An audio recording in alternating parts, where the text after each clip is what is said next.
mér langar til þess að smætta þetta niður það sem ég myndi kalla þá staðhæfingu að Ísland sé andverðleika samfélag.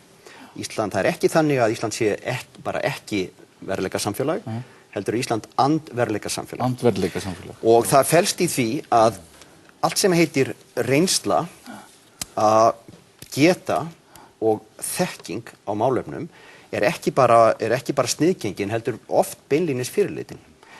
Og mér langar til þess að taka nokkuð dæmi. Ég ætla reyndar að segja fyrst að ég held að þetta sé öðruvís í Íslandi heldur en í mörgum öðrum löndum að því leyti að hér þetta oft þannig að á tilteknum vettvangi þó að það sé hlutfallslega jafn mikið af verðleikafólki þá það svo fátt að það verður auðvelt fyrir undirmálsfólkið að rotta sig saman og ýta burt verðleikafólkinu. Í stærri löndum þá þetta yfirleitt þannig að það þessi hópur verðleikafólks þó að hann sé hlutfallslega jafn lítill, þá hann nógu stór til þess að honum tekst að setja ákveðnar lágmarkskröfur hæfni til dæmis til að gegna ákveðnum störfum og getu og feril.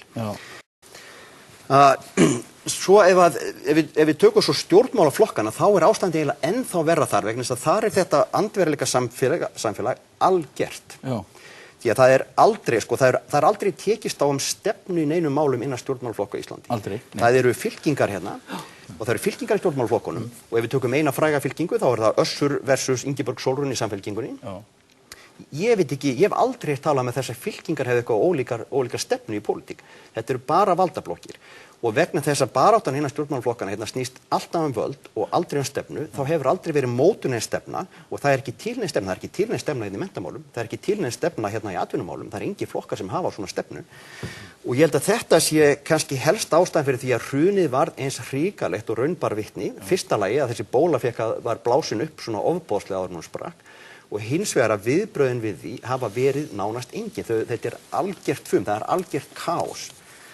Og það held ég stafa af þessu að það markvisst haldið í burtu verðleikafólki frá stöðum og störfum sem að það þarf í og þó að það ekki þannig að þetta fólk sem situr í þessum klíkum að það hugsi beinlínu svona, ég ætla að halda þessu mannest í burtu ef hún getur eitthvað, en þetta orðið andrúmsloft sem að viðheldur sjálfur sér og þetta gerist sjálfkrafa þess að fólk hugsa út í það. Allir sem hafa einhverja skoðanir, einhverja getu og sem að gætu gert hlutin og bætt ástandið, að þeim haldið í burtu því þeir eru óþægilegir og það sem gerist að undirmálsfólk sem að nær svona völdum í svona klíkum að það versta sem það veit það fólk sem hefur einhverja verðleika og getur gert eitthvað því að það varpar löngum skugga á þetta undirmálsfólk. Og þetta ástandið sem við höfum til dæmis á Alþingi Íslendinga. Þetta ástandið á Alþingi Íslendinga svo sannarlega þar sem að Alþingi Íslendinga oft verið líkt við málfundaklúbb í framhaldsskóla. Ég held að mér hafa fundist umræðurnar vera á lægra plani þar heldur en í menntaskóla. Þær eru oft rökrædni og málefnulegri í menntaskólum heldur en á Alþingi, en nú Alþingi ekki lengur málfundaklúbbur. Þetta miklu frekar mýrabolti með engum bolta. Já. Það sló mig hversu margt sameiginlegt með Íslandi og nýfrjálsum ríkjum sem að koma upp á síðari hluta 20. aldar. Samlíkingin mjög sláandi og manni leið hreinlega illa að bera þetta saman þegar mann opnaðist augu til þessa land sem maður hafði alist upp í og trúað að væri í hópi lýðræðisþjóða og hér væri mikið lýðræðis og sterk lýðræðishefð, þegar í raun og veru saga Íslands frá upphafi saga spillingar. Já. Íslenska lýðveldisins. Að það sé saga spillingar? Já, þetta miklu dýpra spillingardýki heldur en ég hafði nokkuð tíma gert mig grein fyrir og ég hef heyrt marga aðra að segja þetta, jafnvel menn sem hafa fylgst með stjórnmálum og verið í þeim lengi. Menn áttu sem hreinlega ekki hvað vorum samofin öll orðin þessu í raun og veru, ég kalla þetta landið okkar rányrkjubúð. Þetta var Ísland, þegar við förum af stað með lýðveldi okkar fáum við mestu stríðskapabætur sem nokkuð þjóð per haus.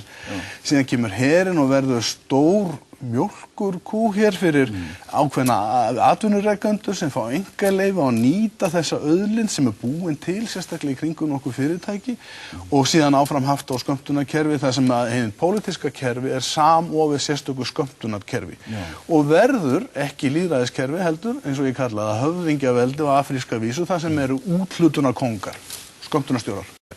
En það náttúrulega í þetta ekki annað sem hefur verið mjög áberandi á Íslandi og það náttúrulega partur af þessu, það að það hefur verið kallað útnefningaspilling og svoleiðis og það það að verðleikar eru rauninni frekar, já ég segi ekki litnir hóttum, en ef þú markar ekki rétt þá ertu ekki með í dótinu, í bixinu. Já, og það einmitt það sem svo slæmt af því að, og þetta maður fer að hugsa þetta, að spillingakerfið þarf auðvitað að hafa sína afgreiðslumeistara og það er höfðingjaveldi sem tegir sig út á ystu nes og inn til dala.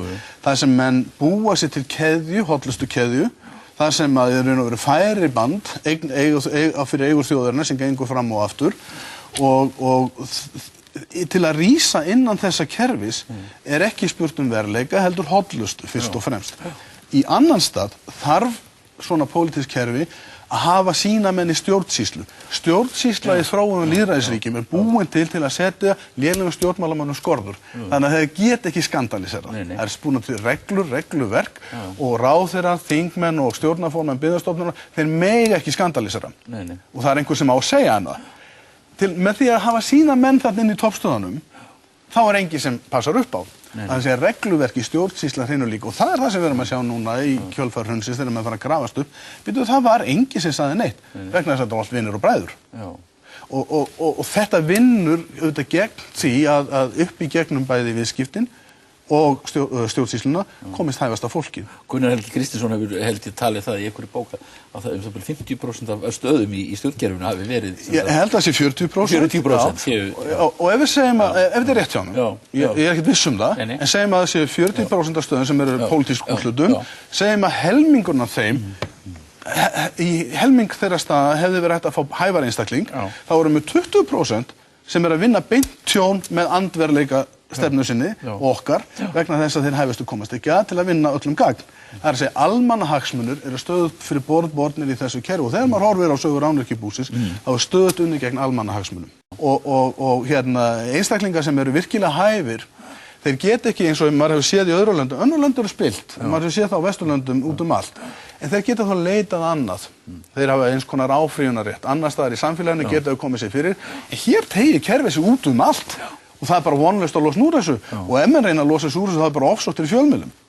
Þannig að þetta er mjög slæmt og hvernig við vindum ofan af þessu veit ég ekki. Eitt af því sem er algjörlega vanmetið við hrunið, að því að menn einblína það sem fjármálahrun, sem vissulega birtist þannig. Það er hrun sem var á trausti innan samfélagsins og það er ekki metið til fjár. Það er að segja félagsauður Íslendinga þurrkaðist út í hruninu. Traust á stjórnmálamönnum fóru þetta vega strax. En síðan erum við að sjá stofnanir, lífeyrissjóðina, sparisjóðina, eigum að taka fjölmiðlana og síðan áfram eftir því sem við rekjum okkur niður í samfélagið. Það er allstaðar vantraust. Guð blessi Ísland. Við verðum að hrópa húrra fyrir þessum mönnum. Lengi lifi, húrra! Húrra!